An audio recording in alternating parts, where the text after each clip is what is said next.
ॐ विश्वानि देव सवितर्दुरितानि परासुव यद्भद्रं तन्न आसुव। ॐ शान्ति शान्ति शान्ति।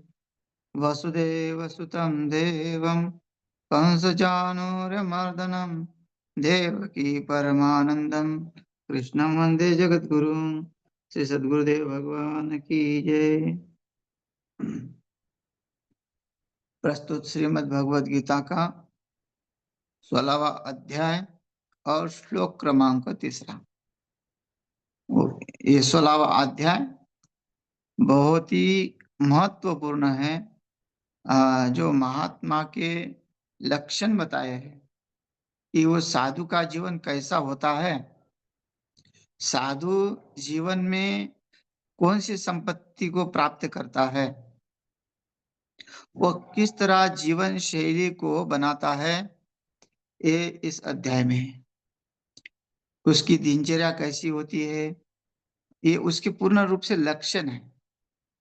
और लक्षण जब हम देखेंगे तभी वो संत हमको पहचान में आ जाएगा। लेकिन फिर यहाँ उनका भी वर्णन किया है जो दम्भी है, अहंकारी है, मूढ़ है, लेकिन बने हुए हैं सिद्ध, वो भी कैसे होते हैं। और जिसने परमात्मा की प्राप्ति की है, अनुभव किया है, उनकी जीवन शैली कैसी होती है, वो कैसे जीवन को अपने बिताते हैं, ये यहाँ समझाते हैं। और उनके जीवन में हमको क्या क्या देखने को मिलता है, ये भी हमको यहाँ बताते हैं।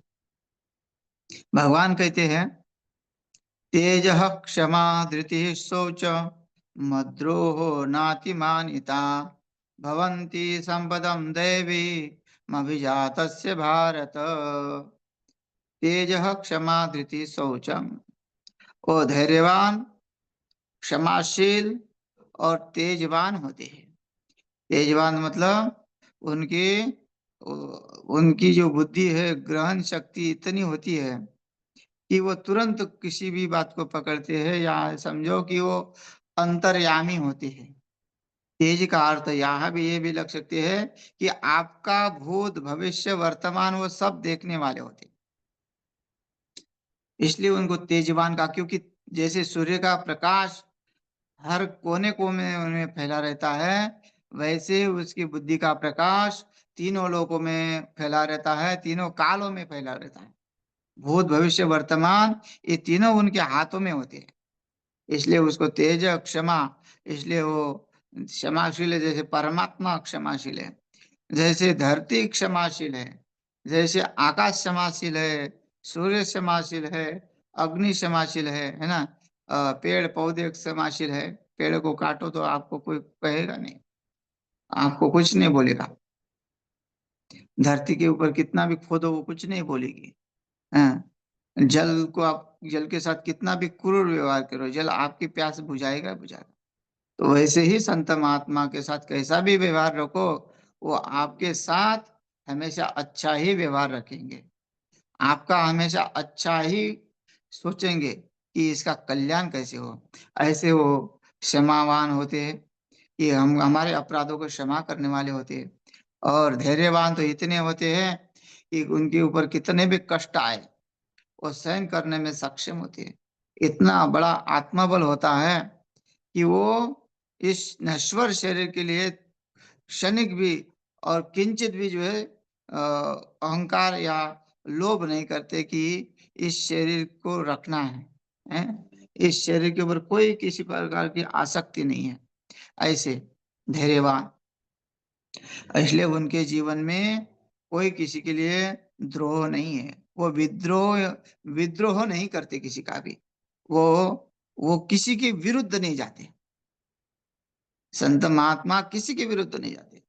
आंखों देखना, कानों सुनना, मुख से कुछ न कहना, जग है कांटों की बाधी, देख देख कर पैर रखना, ऐसा उपदेश देते हैं कि भाई आंखों देखना, कानों सुनना, मुख से कुछ न कहना।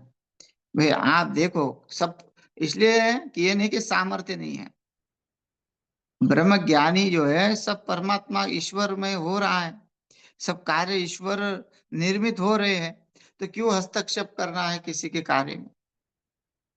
जो होने वाला है वो सही होने वाला है। अगर हम सोचे कि अरे इसने तो आश्रम को हड़प लिया, आश्रम के ऊपर कब्जा कर लिया, तो भाई आश्रम के ऊपर कब्जा किया तो परमात्मा ने उसकी बुद्धि, उसके कर्मों ने ऐसी बनाई है, भ्रष्ट बुद्धि बनाई है कि उसको पतन की ओर जाना है। तभी वो भगवान देता है तो ज्यादा देता है। फिर समझना कि जब ज्यादा संग्रह आने लगा तो समझना कि पाप बहुत बढ़ रहा है, और संग्रह हटने लगा तो समझना कि जो है पाप घट रहा है। संग्रह जैसे जैसे बढ़ता जाएगा, बुद्धि की आसक्ति जो है उसमें बढ़ती जाएगी, तो आपको परमात्मा दूर होता दिखेगा, परमात्मा नजर नहीं आएंगे, और ये वो उसका पाप है। जैसे दूसरे का धन छीनने में लगा हुआ है, तो समझो कि बुद्धि नाशात प्रणश्यति, उसका नाश संभव है, उसका नाश नजदीक है।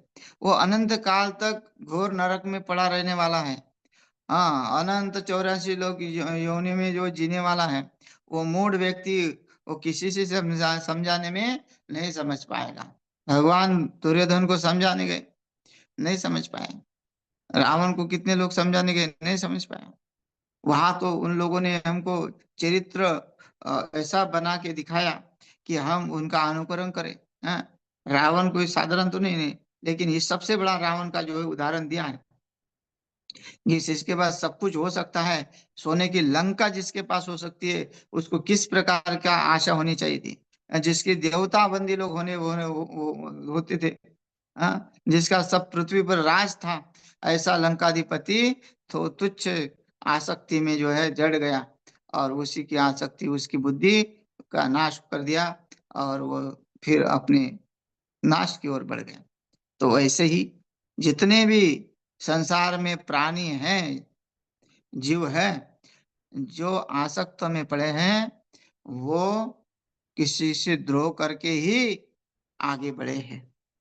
द्रोह के बिना आगे नहीं बढ़ पाते हैं, छीने बिना जो आगे नहीं बढ़ पाते हैं। द्रोह का मतलब ये नहीं कि द्रोह गुप्त रूप से भी हो सकता है। द्रोह का मतलब होता है कि दूसरे का जो है विरुद्ध चलना। विरुद्ध क्या चलना है?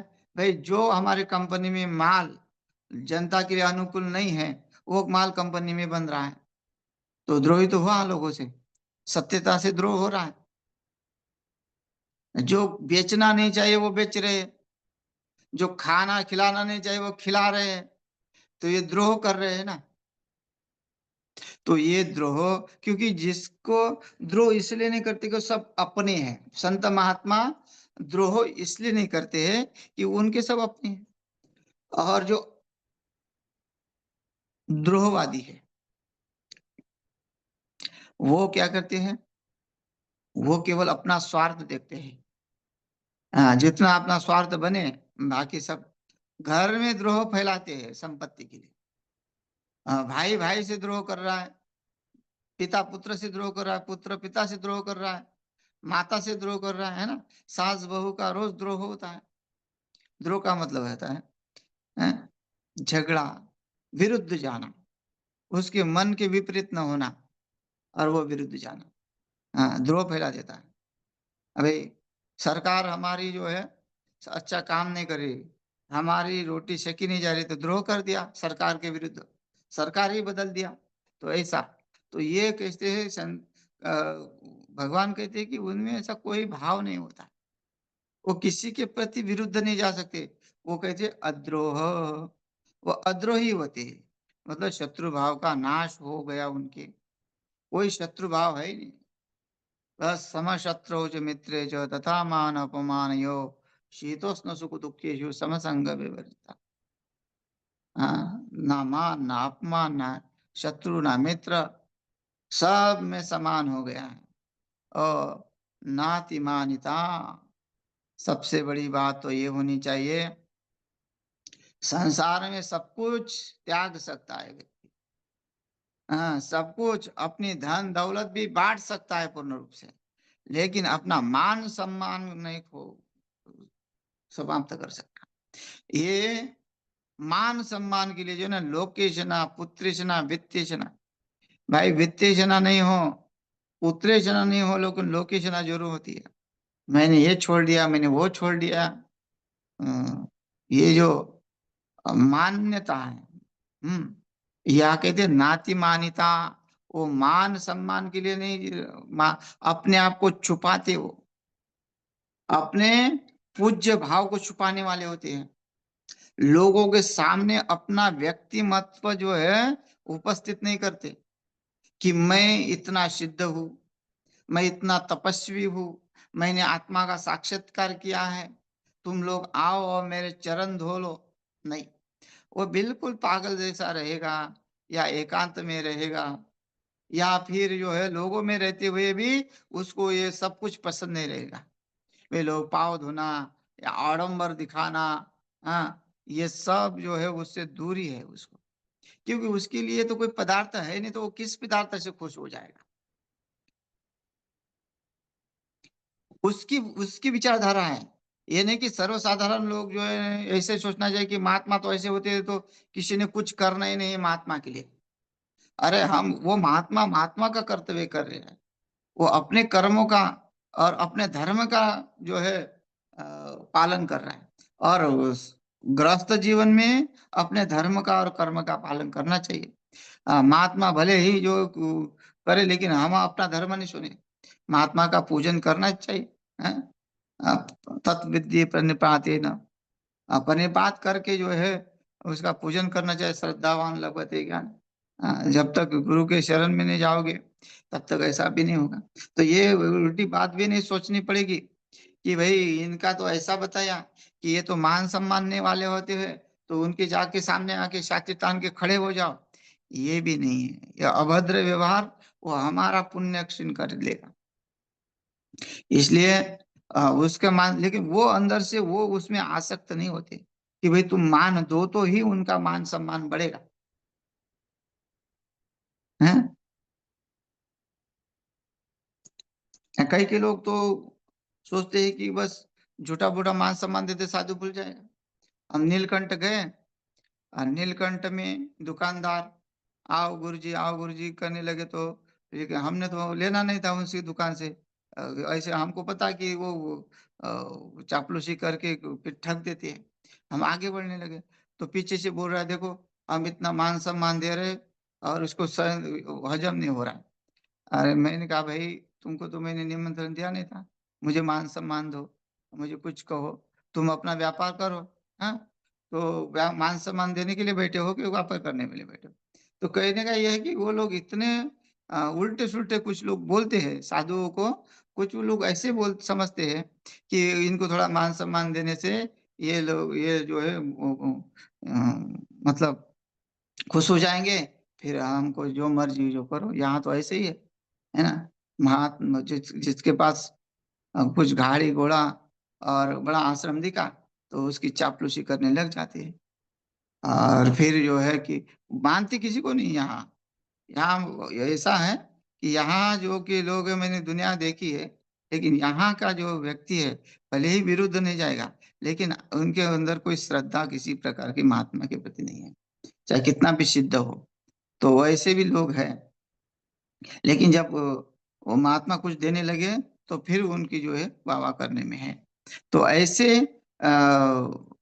वो तो अलग विषय है, लेकिन ये महात्मा का जो है, जो जो जीवन मुक्त होता है, वो कभी भी अपनी प्रशंसा नहीं करवाता, अपने आप को जो है प्रकट नहीं करता अपने गुणों के सहित।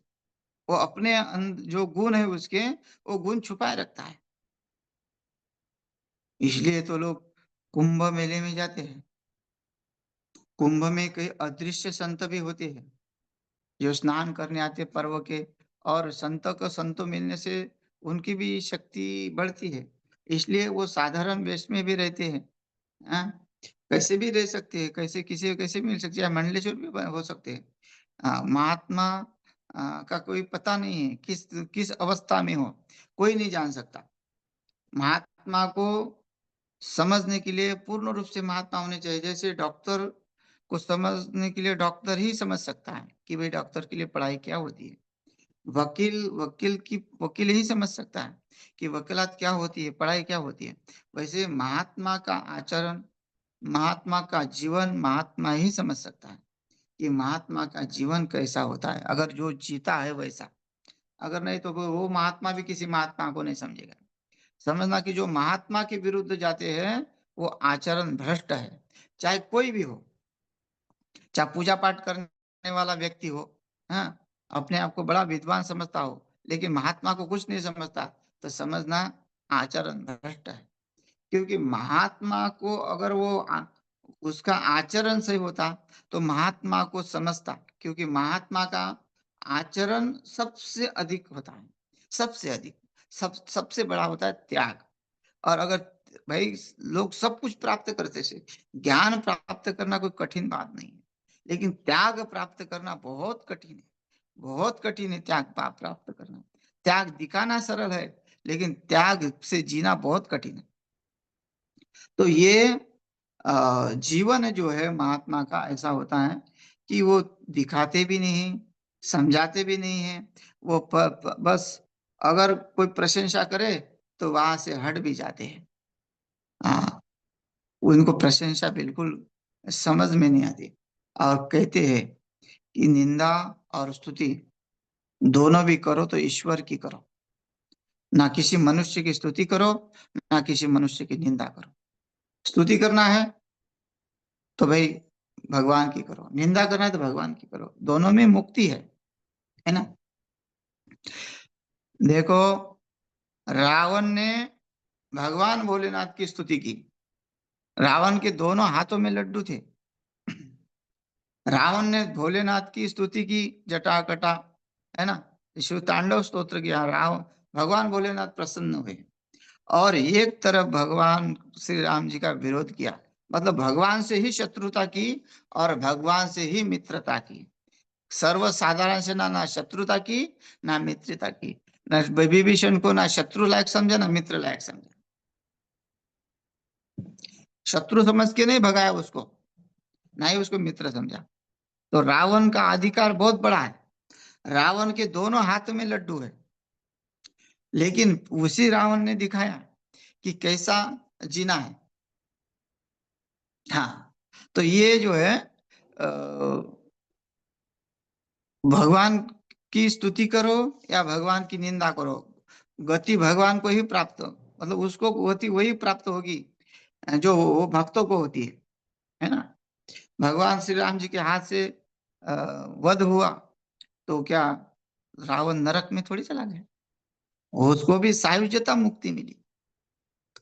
वैसे तो मुक्ति पहले से ही थी उसको, लेकिन भगवान जो है देते हैं तो अपना पूर्ण रूप से अपना सब कुछ दे देते हैं, क्योंकि भगवान सायुज्य मुक्ति में है। तो ऐसा शत्रु भाव करो, मित्र भाव करो, परमात्मा का करो। तो ये जो है अ, महात्मा ना शत्रु है, ना किसी का मित्र है, ना मान है ना अपमान है। इसलिए किसी के लिए, किसी मान सम्मान के लिए नहीं जीते। इसलिए नाति मान्यता, अपने पूज्यता के अभिमान का बिल्कुल अभाव है। कोई आरती उतारे, कोई पैर धो रहा है तो वहां से भाग चले जाएंगे। गले में किसी ने जबरदस्ती माला भी डाली तो क्षण भर के लिए रखेंगे, तुरंत निकाल कर रख देंगे। हाँ, उनको कोई किसी, अगर महात्मा को पहचानना है तो वो देखना कि जो मान सम्मान हो रहा है तो उनके मुख पटल पर जो कुछ वो उसका आनंद है क्या, है, वो उनकी जिसकी जैसी स्थिति पहले थी, जो आप मान सम्मान नहीं कर रहे हैं, वही वो चेहरा देखना, और बाद मान सम्मान के बाद वो चेहरा देखना, उनमें कोई फर्क नहीं पड़ेगा उस चेहरे पे। भाई जैसा था वैसे ही, जैसे पहले स्थिति में थे वैसे वो स्थिति में है। तो ऐसे ऐसी स्थिति उनकी बन जाती है। हाँ, वो समझ में आ जाएगा अगर पहचानने वाला हो कि भाई उनको तो कोई फर्क नहीं पड़ रहा,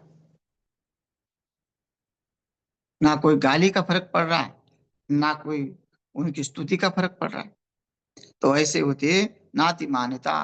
मान अपमान से परे, मान जहाँ अपना उनकी पूजा हो रही है तो अहंकार से भूल जाएंगे। कई लोग देखे, कई पाप बोले, "अरे हटो हटो हटो हटो हटो हटो, हाँ, हाँ, दूर हो जाओ। भक्त, बड़ा भगत आया तो चरणों में बैठा दिया। साधारण लोगों, हटो हटो हटो हटो। तो ये व्यवहार जो है ना, ये व्यवहार तो देखो, धर्म के लिए ये लोग तो बहुत अच्छे कार्य करते हैं, लेकिन ऐसी स्थिति नहीं है, क्योंकि महात्मा कभी भी किसी को भी दूर नहीं हटाएगा। हाँ, उनके चरणों पे से बात जो आया वो अपना लिया, चाहे वो छोटा हो, चाहे वो बड़ा हो, चाहे धनवान हो या धनहीन हो, उससे कोई फर्क नहीं पड़ता। हम्म? लेकिन देखते हैं महात्मा लोग, मतलब अगर समाज में है तो समाज में ऐसे देखे है कि अ, दूर से ही, चलो चलो चलो चलो, भागो भागो, बाद में आओ, बाद में आओ। कोई बड़ा भक्त बैठा है तो बाद में आ जाओ। ये नहीं कि भाई इतना श्रद्धा से कोई आया है, वो भी तो पाँव पड़ने आया है, आशीर्वाद लेने आया है, भाई आपके पास क्यों आया है? तो उसको ये नहीं कि तुम बाद में आओ, अभी मैं बिजी हूँ, अभी हम बैठे हुए मीटिंग में हैं। भाई मीटिंग किस बात की होती है महात्मा की? हैं? तो ये सब समझना पड़ेगा। तो ये उनके पास नहीं होता है, ये उनका अभाव होता है। हे अर्जुन, दैवी संपदम अभिजातस्य भवन्ति। वो दैवी संपत्ति से उत्पन्न होते हैं, लेकर पूर्ण रूप से उसके लक्षण इसमें दिख जाते हैं कि किस तरह उसकी, वो जो है, इस दैव संपत्ति से भरे हुए होते हैं। दैवी संपत्ति मतलब देवताओं में जो गुण है, देवी संपत्ति मतलब जो ईश्वर में जो गुण है, ईश्वर जैसे इसके साथ सबके साथ समान है, ईश्वर जैसे सबका कल्याण करते हैं, हाँ, ईश्वर जैसे सबके ऊपर दया कर रहे हैं, सबको अन्न जल दे रहे हैं समय पे, हाँ, किसी को भूखा नहीं रख रहे हैं, सबकी दिनचर्या व्यवस्थित चला रहे हैं। आदमी का स्वभाव है, अहंकार के कारण, दंभ के कारण वो अपने आप को बदलाव कर रहा है, लेकिन परमात्मा की तरफ से किसी के लिए भी कोई बदलाव है ही नहीं। परमात्मा को एक दृष्टि से देखने वाला है। हाँ, उसकी एक ही आंख है, उसकी देखने के लिए एक ही आंख है। भले ही वो हजार आंखों को सबको देख रहा है, लेकिन एक आंख से जो है देखता है, उसके दृष्टि भेद नहीं कि उसको दो दो अक्षर, दो दो देखे। हाँ, जो तुम्हारे बुरे कर्म भी नहीं देखता, तुम्हारे अच्छे कर्म भी नहीं देखता, ऐसा है। तो परमात्मा जैसे बुरे कर्म भी नहीं देखता, अच्छे कर्म भी नहीं देखता, क्योंकि बुरे कर्म स्वयं करते हो, तुम समझते हो कि मैंने बुरा किया, और तुम स्वयं समझते हो कि तुमने अच्छा किया। हाँ, उसका उसके ऊपर कोई ध्यान नहीं है, उसका तो तुम्हारे भाव के ऊपर ध्यान है। भाव ही तस्मात् कारण कहते हैं ना, कि भाव जैसा रखोगे वैसा ही। तुम्हारे कर्म को नहीं देख रहा, तुम्हारी संपत्ति को नहीं देख रहा, तुम किस भाव से, पत्रम पुष्पम फलम तो यम यो में भक्त्या प्रेषयति कहते हैं, कि किस भाव से उस परमात्मा को तुम समझ रहे हो। वो है, तुम्हारे धन है नहीं है, तुम कोढ़ी हो, तुम जो है रोगी हो, तुम बहुत सुंदर हो, हाँ, तो उस तुम पवित्र हो, तुम अपवित्र हो, इससे कोई मतलब नहीं। वो तो हमारी दिनचर्या के लिए, व्यवस्था के लिए जो है मनु महाराज ने व्यवस्था दी, उसके अनुसार चलने से उस आत्मतगुण शुद्धि बनती है। लेकिन अगर वो ऐसा भी कोई खोजना चाहता है, गजेंद्र देखो, गजेंद्र ने किस तरह परमात्मा को प्राप्त किया, एक ही भाव ही है, तो वैसे भाव को ही प्राप्त होते हैं। और तो वो जो है संत उस भाव में रहते हैं, दैवी संपदा में रहते हैं। उनके पास भी ऊंच नीच निनुकाई भगवंत है ना। संतों के पास कोई ऊंचा नीचा नहीं, संतों के पास कोई जाति पात नहीं है। संत के पास जो भी जाएगा उसको अपना लेंगे, हैं। कोई पूछता नहीं है यहाँ कि भाई तुम किस जाति से हो, हैं। मैंने देखा है कि सब संप्रदाय में सब वर्ण के लोग हैं। ऐसा नहीं कि केवल ब्राह्मण ही है, सब संप्रदाय में है। तो सब वर्ण के हैं, लेकिन ऐसा नहीं है कि किसी को कोई ज्ञान प्राप्त नहीं हुआ, या किसी की अवहेलना की है कि तुम शूद्र हो, तुम पढ़ने लायक नहीं हो। हाँ, तो इन लोगों ने पता नहीं कहाँ से मानसिकता बनाई कि भाई हमारा शोषण हुआ है, हमें पढ़ने नहीं दिया गया है, ये हुआ है, वो हुआ है। ये सब बातें उन्होंने कहाँ से लाई, इनको ही पता है कि ये कहाँ से आई। लेकिन अभी तो हमको ऐसा कोई अनुभव नहीं हुआ, किसी महात्मा ने हमको कभी ये नहीं पूछा कि तुम किस प्रांत से हो। वह किस जाति से हो, कभी किसी ने नहीं पूछा। तो महात्मा का स्वभाव, हमें हम भी किसी से नहीं पूछते, और कोई भी संत महात्मा जो है, जो संत महात्मा है, जिसकी ग्रस्त बुद्धि नहीं है, वो कभी भी नहीं पूछता कि तुम कौन से जाति के हो और तुम कौन से प्रांत के हो। जो ऐसा पूछते हैं तो समझना कि उनकी मानसिकता ग्रस्त में बंधी हुई है। तो ये दैवी संपत्ति वाले लोग हैं जो सबको अपनाने वाले होते हैं। तो ऐसे तेज क्षमा धृति शौचम अद्रोहो नाति मानिता भवंती संपदम दैवी अभिजातस्य भारत। ये जो सब गुण दैवी जो उनमें रहते हैं, तभी वो प्रकाशित होते हैं। फिर उनको कोई प्रकाश नहीं कर सकता।